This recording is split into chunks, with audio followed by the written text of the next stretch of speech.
This is POCO X7 and today I will quickly show how you can insert a SIM card into this smartphone.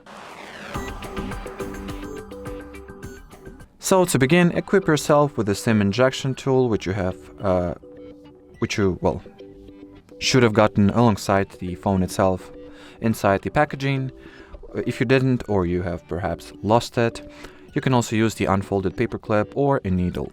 Now lock the screen of your device, look at the bottom part of its frame, and here you'll find the SIM card tray. So take the SIM injection tool, put it all the way inside this hole, and once you feel like you have reached the bottom of this little hole, push the SIM injection tool in.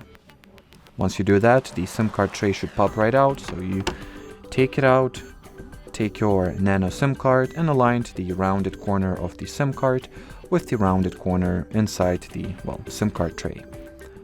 Now put it in and return the tray back inside the smartphone. Make sure to align this hole inside the frame and the hole on the tray and put it in. And that's how you put a SIM card into this device. And as far as this video goes, that'll be it. So thanks for watching and bye bye.